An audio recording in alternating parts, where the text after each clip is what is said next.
capital with Dividends Apparel, a company that believes in creating a positive impact today and later. That's why 10% of our net profits go to organizations that are helping people help themselves. So when you buy our high-quality, unbeatably priced clothing, you're not just looking good, you're doing good. Visit dividendsapparel.com and get involved. Do it capital with Dividends Apparel.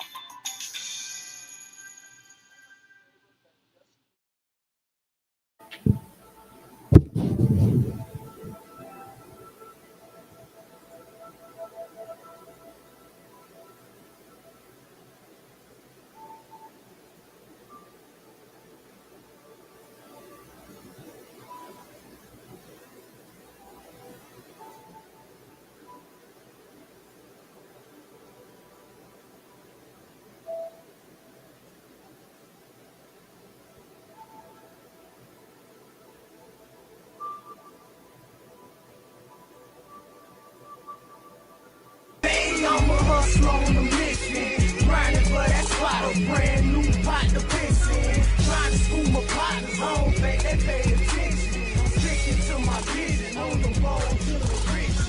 Every single day, I'm a hustler on a mission, trying to get 100 M's, nigga, I ain't kidding. I'm on a mission, 24/7, 365, until I reach the heavens. Yeah, welcome to Home Meat TV Hustlers on a mission every day. Sponsored by dividendsapparel.com. Whatever you do, make sure you do it capital and create a positive impact today and later. Fuck them haters. Get your paper straight like that. Never forget, real niggas do what they want to do. Bitch niggas do what they can. Hoe ass niggas gonna talk about it. And fuck niggas gonna hate regardless. I promise you that. So do your shit to the fullest, nigga. I don't give a fuck what they think. And you shouldn't either. Yeah, we gonna get right into this right here though. As you can see the motherfucking title, bitch. So without any further ado, we gonna do what it do.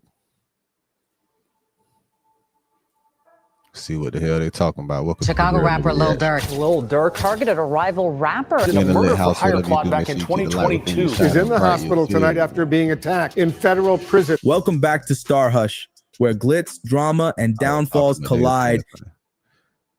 We in the lit house. Whatever you do, make sure you keep the light within you shining bright. You feel me? Chicago rapper Lil Durk. Lil Durk targeted a rival rapper in a murder for hire plot back in 2022. Is in the hospital tonight after being attacked in federal prison. Welcome back to Star Hush, where glitz, drama, and downfalls collide in the wildest ways. And today, we're diving into one of the biggest plot twists in rap right now. Lil Durk's fall from rap royalty to a cold jail cell. It's like, who y'all gonna pay attention to now? Who is the smartest at the end?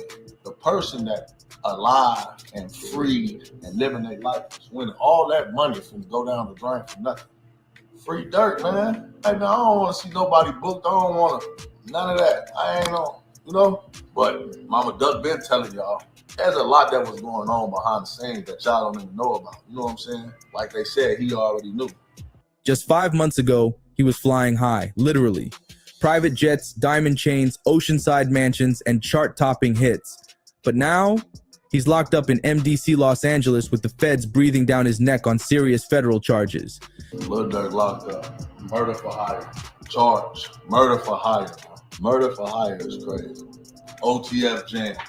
Lil Durk got snitched on by OTF Jam. Jam just got out of jail for doing 12 years in prison and got involved in the murder for hire. Understandable, he turned on Durk. Lil Durk was expecting to get picked up at his birthday bash.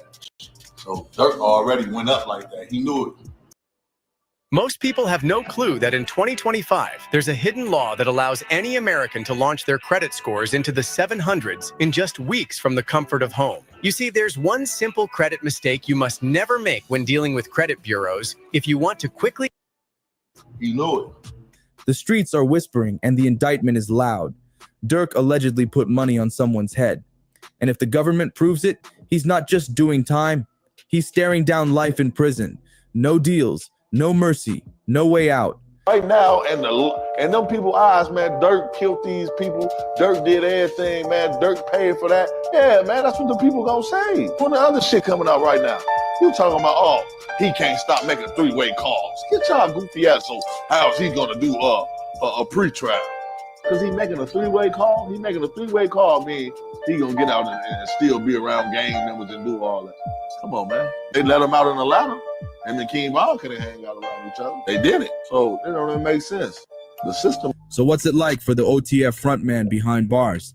Lil Durk, born Durk Derek Banks, had been riding the wave of success for years. He turned pain into platinum, losses into legacy. But in late October, everything flipped. The Fed swooped in on October 24th and snatched him up, first holding him at the federal spot in Miami before moving him to the high-security Metropolitan Detention Center in Los Angeles. And this ain't just some traffic charge or minor run-in. The case has weight. They're saying this ain't just street beef. The feds are building it like a full-blown hit job. The case ties Durk to the 2022 murder of Louis Pop, Quando Rondo's cousin, and prosecutors claim it was a calculated, paid-for setup that ended in blood. They're calling it murder for hire, backed up by gun charges and conspiracy.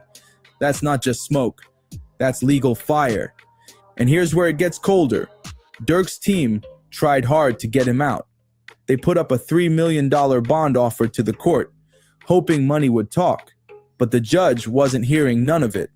No matter how much bread was on the table, the court said he's staying put until trial. Now Durk's stuck between bars and barbed wire, waiting on a verdict that could change the rest of his life.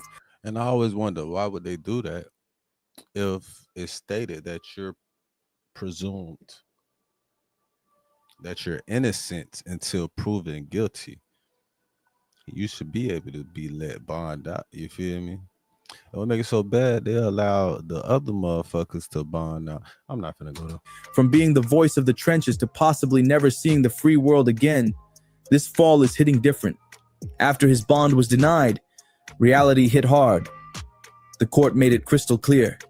They see Lil Durk as a flight risk and a danger. That ruling crushed any shot at temporary freedom, locking him in until trial with no room to breathe. But they ain't see a billionaire as a flight risk. On November 13th, Durk was quietly moved to MDC Los Angeles, a facility that's cold, crowded, and nothing like the life he's used to. And he's not in there alone.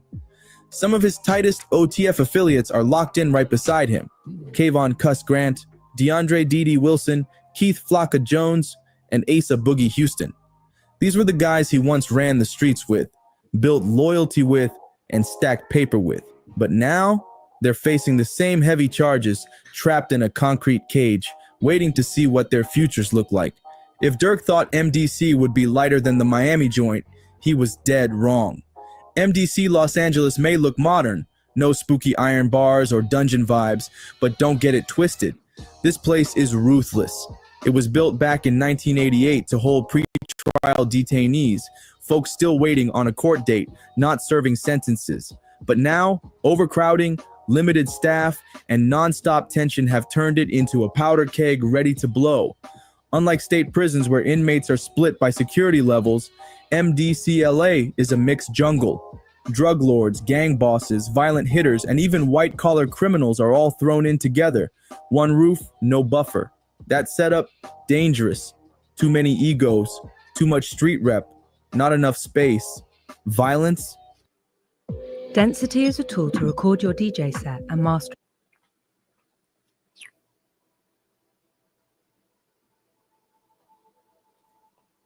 It's daily business in there. A look, a word, even the wrong tone can spark something explosive.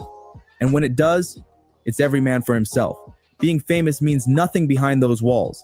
Lil Durk might be a chart topper out here, but inside, he's just another face. And to some, a potential target. Making things worse, MDC has its own underground problems. Several correctional officers have already been caught up, indicted for smuggling in contraband. We're talking drugs, phones, even weapons, all for the right price. Inside MDC, It ain't just inmates causing trouble. Corrupt staff are part of the game too.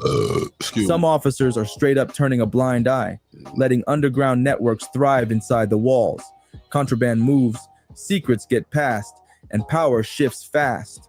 For someone like Lil Durk, who already has a huge target on his back from his rap fame and alleged street ties, One slip up could land him in serious danger. The facility itself, it's falling apart. Inmates have described it as neglected and grimy. Broken equipment everywhere, busted toilets, delays on even the most basic repairs. Some say they've waited months just to get hot water or working lights. Living conditions are rough, and every day feels like a gamble. Now, being locked up with his OTF circle might sound like a comfort, but don't get it twisted. In the federal system, loyalty doesn't always last. When the heat turns all the way up, pressure has a funny way of making people fold. And with stakes this high, even the tightest bonds can snap. Durk and his guys aren't in there playing cards or passing time.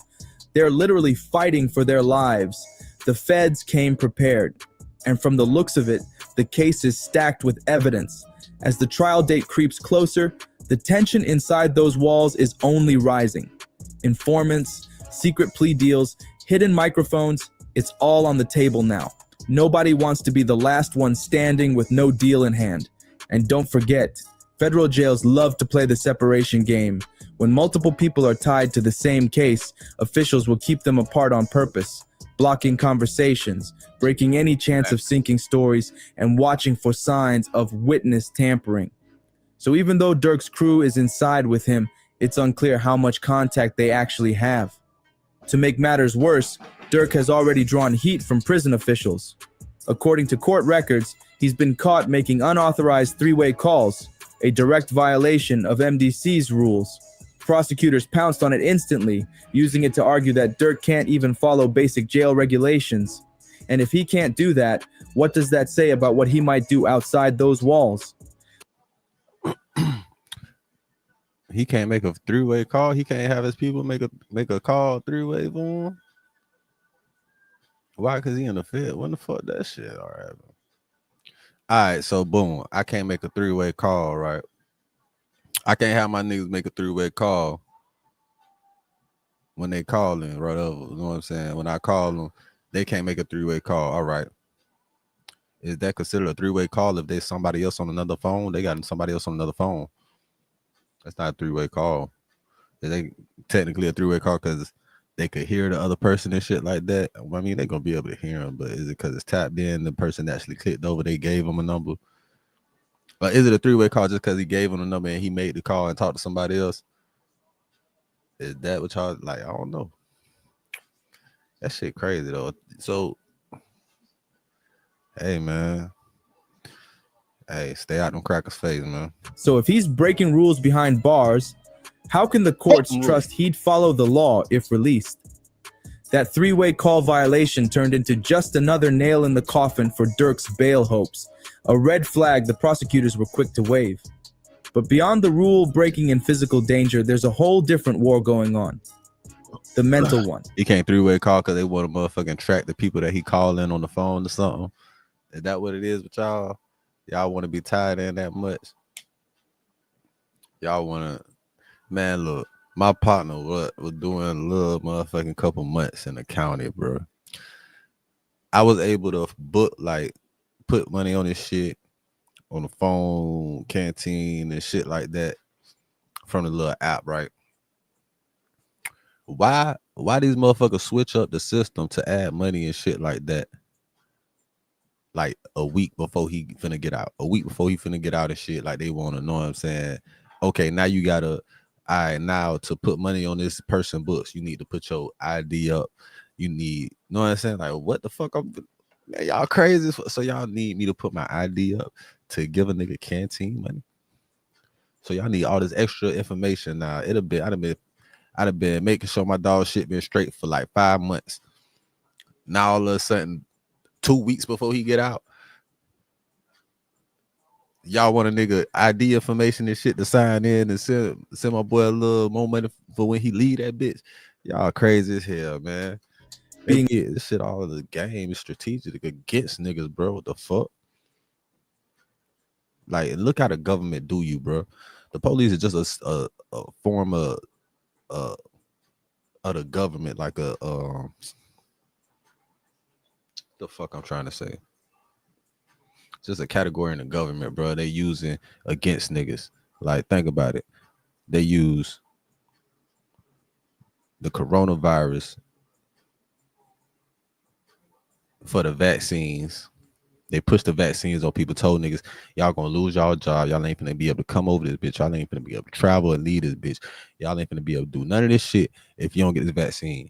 The pressure these people, scare tactics, all this shit to use this experimental, this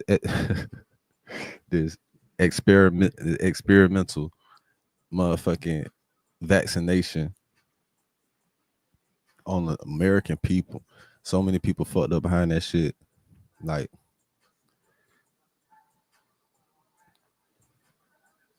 and then the Biden administration wanted to give pardons, and you know this even motherfucking so far to, well, Trump saying, well, he wasn't physically there to give them pardons, so now he's canceling the pardons. So they really threw. So he really in the process of trying to lock the doctors up, all that shit, but everybody up behind that shit, profiting behind that shit at the expense of niggas' health. Like,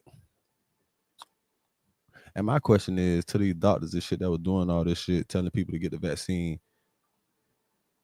did they even get the vaccine? A lot of them people lied, said they got the vaccine. They didn't even get it. And they talk shit about y'all, talk shit about what y'all was doing with y'all life and not getting the vaccine and shit. Pressured y'all stupid ass into doing that shit and they ain't even do it. You know, that's how we used to do niggas in school, man. That's like kid shit. Like, you were like, hey, locked in a tiny cell, away from the world, with your freedom hanging by a thread. That kind of pressure plays heavy on the mind. And for Durk, someone who built his entire brand on survival, struggle, and resilience, this is a test like no other. MDC offers mental health services, sure, but for someone like Durk, it's barely scratching the surface. There's access to crisis counseling and therapy, but one-on-one sessions are rare, and group support, even rarer. Most of the time, inmates are just left to wrestle with their own thoughts, isolated and under constant surveillance. Look, I'm gonna tell you right now, ain't no way in hell. It ain't no way in hell that little officer right there.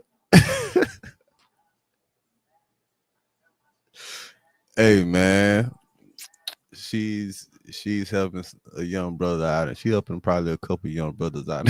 You can tell that little stupid ass smirk on her face. It's psychological warfare, and even the strongest can feel that shit. It's barely scratching the surface. There's access to crisis counseling and therapy, but one-on-one sessions are rare, and group support, even rarer. Most of the time, inmates are just left to wrestle with their own thoughts, isolated and under constant surveillance. It's psychological warfare, and even the strongest can feel themselves cracking under the weight. The loneliness, the endless waiting, the knowing eyes of guards and other inmates watching your every move. It wears on you. And in a place like MDC, where every day could bring a new fight or confrontation, there's no such thing as peace of mind. Durk's only real break comes in the form of limited recreation. MDC offers things like basketball, table games like ping pong or pool, and even GED programs for inmates trying to build something productive. But make no mistake, even stepping on the court requires keeping your head on a swivel. In there, anything can pop off with no warning. Still, despite everything, Durk is trying to hold it together. Or at least sound like he is. A leaked prison phone call from November 15th painted a picture of strength.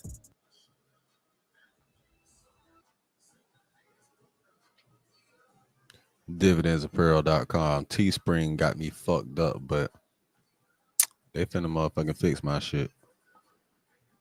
I'm gonna take my talents elsewhere.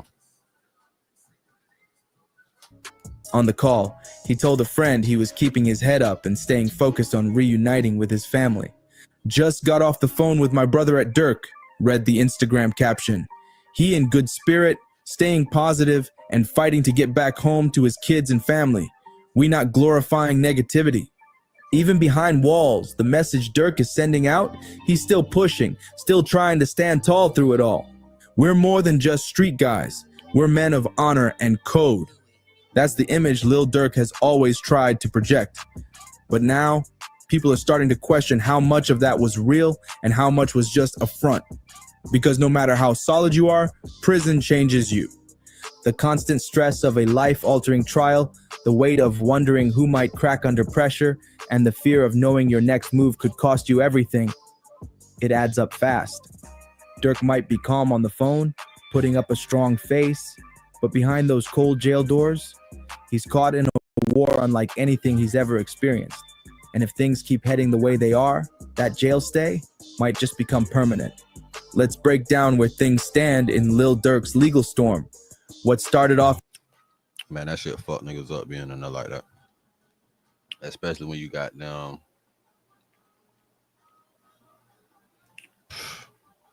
with your kids and shit.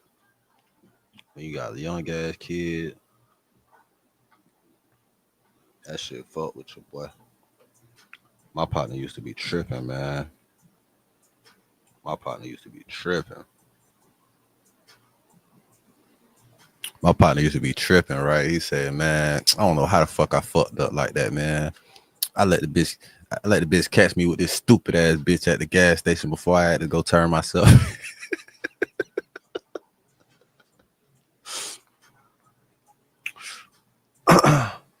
My boy like, man, I need you to get my phone.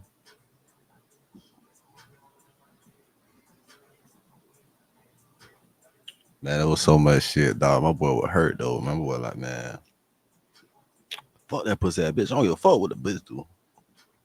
I just give a fuck my jits, man. I just had my jit. Missed the hell out my kids, man. You know, I was at the house. I went with the kids to find that work. My boy was always with them jits though. My boy had 3 back to back. Boy, like, damn.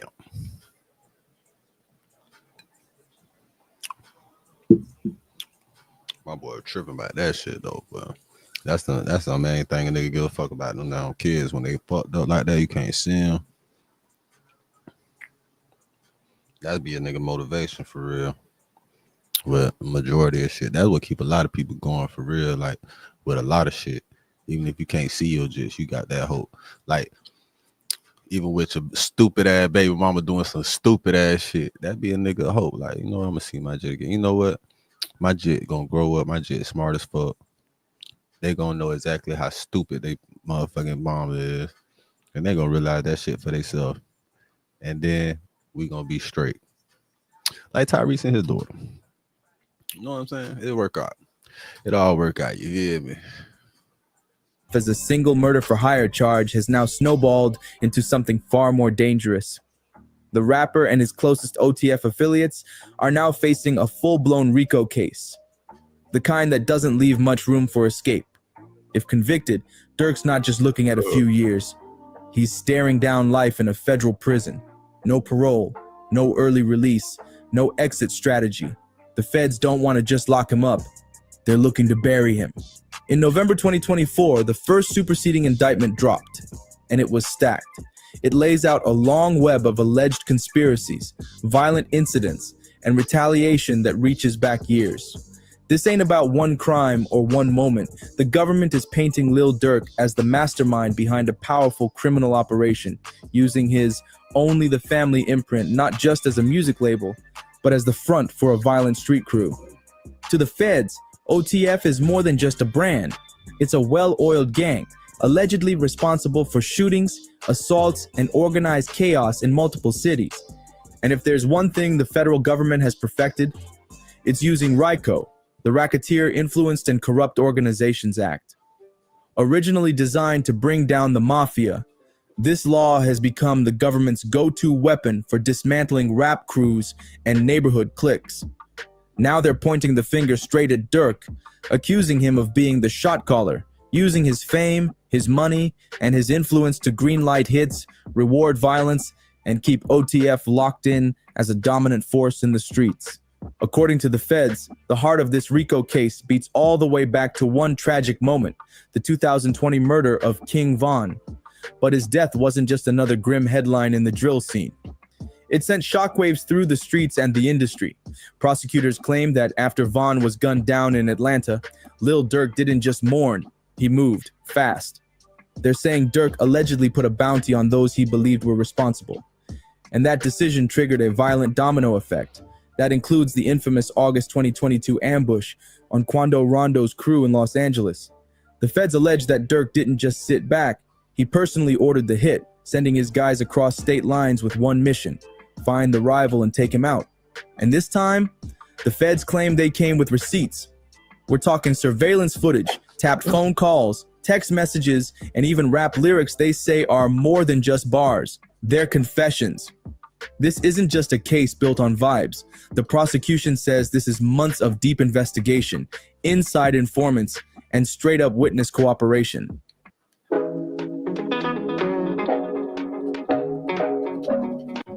One thing I know,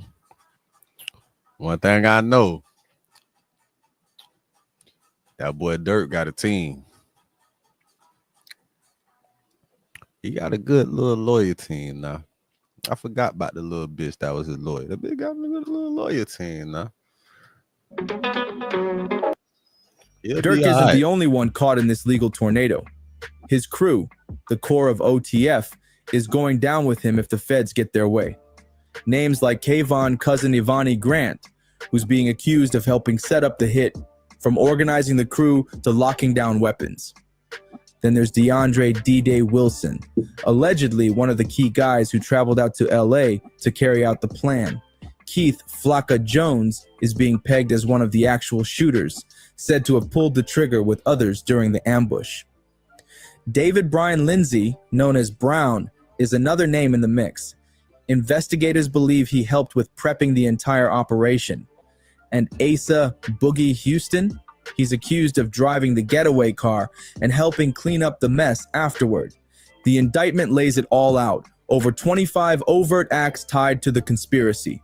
From buying plane tickets with OTF-linked funds to grabbing automatic weapons to coordinating every move through encrypted apps. The feds say this wasn't random.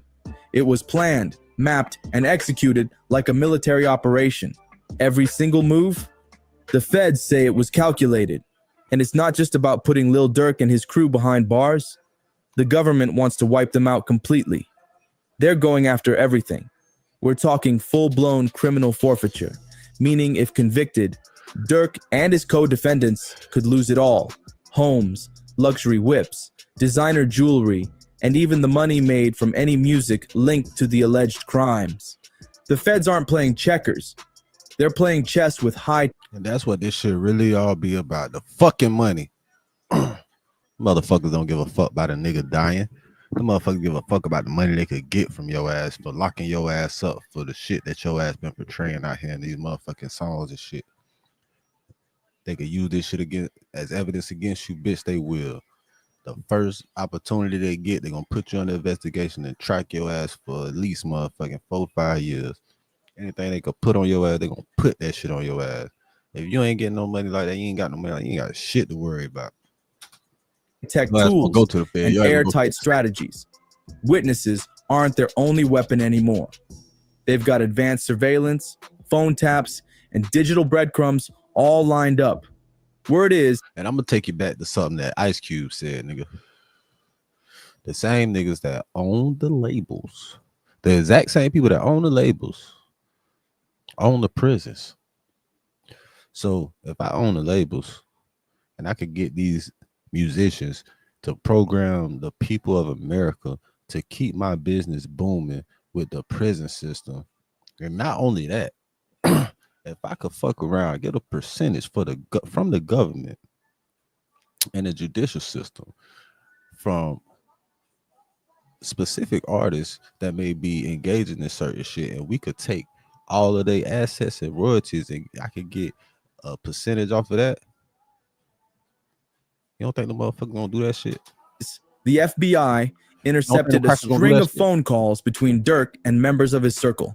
And while the convos were coded, prosecutors are claiming they clearly point to a murder-for-hire operation. One of the most damning pieces of evidence, a recorded conversation where Durk allegedly gave the green light on a target and later rapped about the outcome in one of his songs. The government says those lyrics aren't just music, they're confessions on wax. And we've seen this strategy before. Just look at YNW Melly and Young Thug, whose lyrics are being used as evidence in their own RICO cases. But it doesn't stop with calls and tracks. The feds pulled up surveillance footage, tracking Durk's crew before and after the LA shooting. They've got financial records showing payments made around the time of the attack. And now comes the heaviest part, testimony from confidential informants. This has fans and the streets wondering, did someone inside OTF flip? All eyes turn toward one name, Jam. Jam, a longtime OTF affiliate, had serious street cred. He did over a decade in prison on an attempted murder charge and was seen as a loyal soldier. But when he got released in 2022, rumors exploded. Whispers said Jam might have secretly turned informant, rocking a wire for the feds and passing along intel straight from the inside. And this wasn't just street gossip. According to insider sources, Jam allegedly dropped direct evidence linking Durk to the murder-for-hire plot aimed at Quando Rondo. Even more explosive, Chicago rapper King Ella claimed Jam connected Durk to the murder of Louis Pop, taking the entire situation to a whole new level of serious. The hit on Rondo's cousin? Prosecutors say it was a retaliation mission for King Von's death, and now it's the centerpiece of the Fed's entire case against Lil Durk and his crew. But things got even messier after a video surfaced featuring DJ Academics and Chicago-based reporter. Alright, man, this how I know this shit is motherfucking AI, artificial intelligence, because it's fucking up too many names, man. DJ Academics had Lil Durk on his podcast, and Academics hashed him. Do that shit fuck with you when they be saying he's live, Von's live, do that shit fuck with you when they be putting that in your comments and shit? That boy Lil Durk said, for some odd reason, I don't be seeing them comments no more. I don't know why, but for some odd reason, that shit stopped. That shit slowed down. You notice that? Yeah, for some odd reason. Trench's News. And his little pub. And it added serious fuel to the fire. What else? In the clip, Trench's News broke down what might have pushed OTF member Jam to flip and start talking to the feds. It allegedly started with something personal. Jam's baby mama reportedly reached out to Durk for help covering legal fees, but Durk didn't respond. To Jam, that wasn't just a brush off, it was disrespect. "You're not supposed to brush off my call when I need something," Jam reportedly said. Did you know you can increase your revenue with Snapchat ads? Just ask Manscaped. We have seen a 162% increase. Clearly heated. Trench's News backed it up too, saying, "That's facts!" And that small moment, it might have been the final straw. The moment loyalty turned into betrayal. The streets and the industry were watching. Whack 100, a known voice in hip-hop, jumped in to speak on Jam's alleged switch-up. He said Jam had once been the definition of street loyalty. Did 12 years without folding, came home, got interviewed, and was praised for keeping it solid. He did 12 years, got out, said he kept it real, brought him cars, gave him $50,000, said there wasn't no smudge on his name, Whack recalled. Then he caught a gun case and flipped. But Jam wasn't staying quiet. In December 2024, he dropped a lengthy post denying every rumor being thrown his way. He wrote, "When the discovery come out, you're gonna see I'm not how the feds got onto us or built their case. I'ma let the paperwork talk, cause it's gonna tell it all." Still, the damage was done, and the prosecution wasn't letting up. They're building a narrative that Lil Durk wasn't just rapping about the trenches, he was running them. The case. Word on the street, it was Big Brick Baby.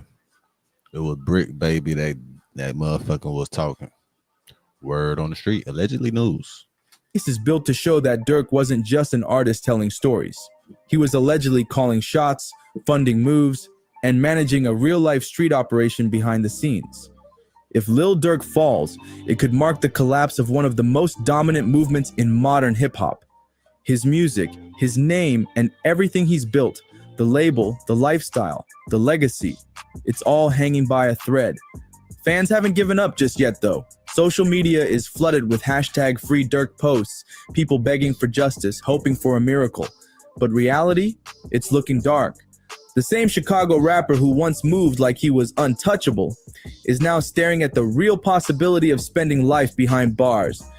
And here's the wildest part. The trial hasn't even started yet. The federal government has loaded the clip and made it clear they're coming with full force. And one thing about the feds, when they want you, they don't stop until they have you. So what's next for Lil Durk?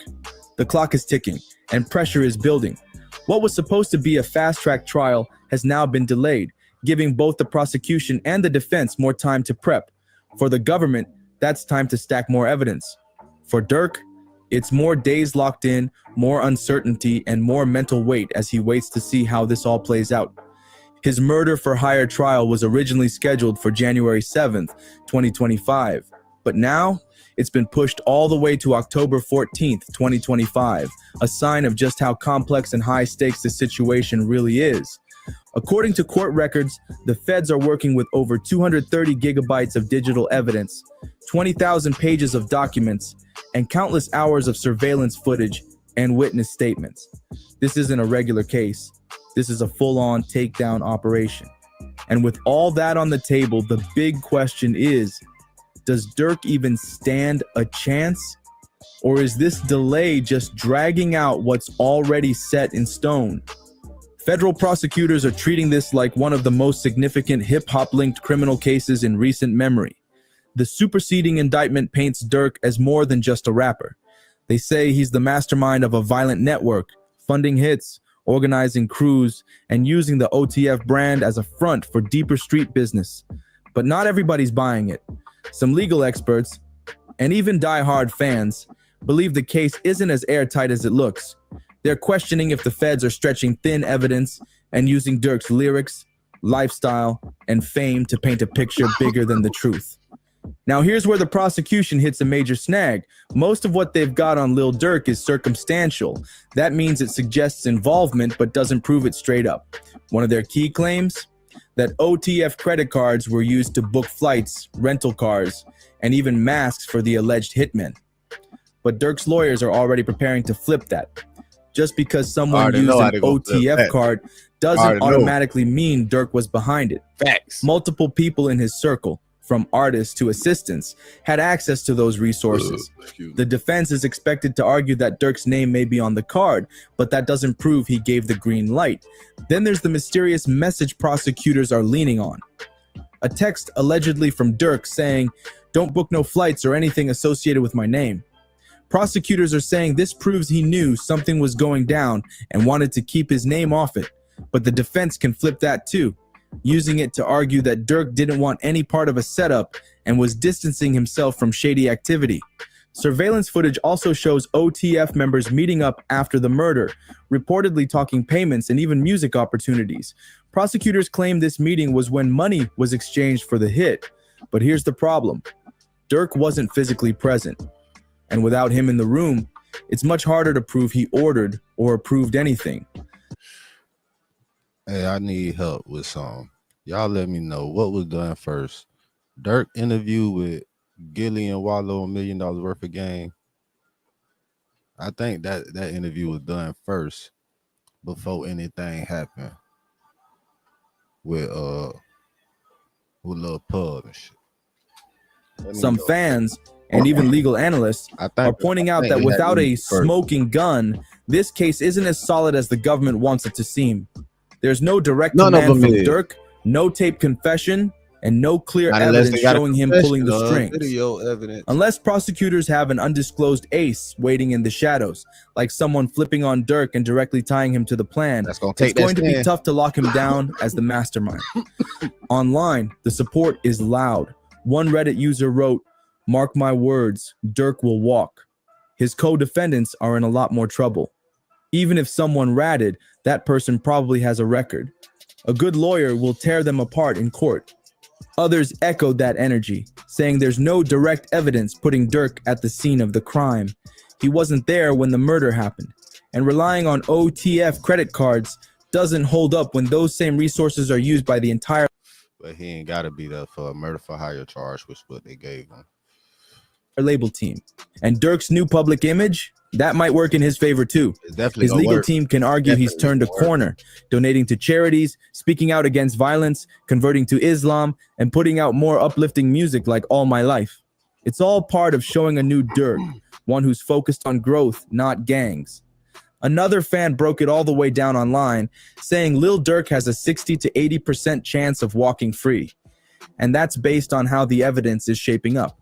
According to them, the only thing even remotely tying Durk to the alleged murder-for-hire plot is that one cryptic message, "Don't book flights under my name."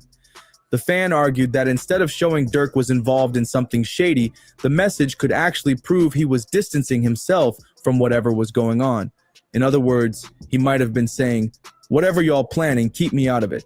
That kind of defense could seriously flip the narrative, turning the government's evidence into proof that Durk didn't want to be part of any crime. But not everybody's buying it. Other fans are keeping it blunt. The feds don't miss. If they've come for Durk, they probably feel like they've got enough ammo to take him down. Yep. And that's where things get really dangerous. Because Durk isn't fighting alone. He's got 5 co-defendants, all facing similar charges. And when the pressure turns up, people start looking for ways to save themselves. One of those co-defendants, DeAndre "Dede" Wilson, has already made a major move, requesting a pre-plea sentence report. That's usually a strong sign someone is thinking about flipping. If Wilson decides to cooperate and testify against Durk, the government could get exactly what they've been looking for, an insider to tie it all together. That's why Durk's legal team is on high alert, watching every move the other defendants make. At this point, there are 4 possible outcomes to this high-stakes case. Not guilty verdict. This is the best case scenario. If Durk's lawyers can break down the prosecution's case and create reasonable doubt, he could walk free. It's rare in federal court, but not impossible, especially if the jury isn't fully convinced. Plea deal. This is likely if Durk and his team realize they're outmatched at trial. Taking a plea could reduce the sentence, but with a murder-for-hire charge, even a deal could mean 20 years or more in federal prison. You know what? Fuck this video, because I feel like it's some bullshit. Why the fuck the motherfucking title this shit, "Attack Behind Bars" and shit? Talking about new jail footage surfaces. It goes viral. That footage wasn't of him and shit. That's still a lifetime. And they edited this shit to put this shit together like that. Hey, man. Hey, y'all that be putting these fake ass titles and doing this bullshit like that, y'all green as hell, bro. That's all I'ma say. Hey, man. We're gonna wrap this up. Home Meet TV, hustlers on a mission every day.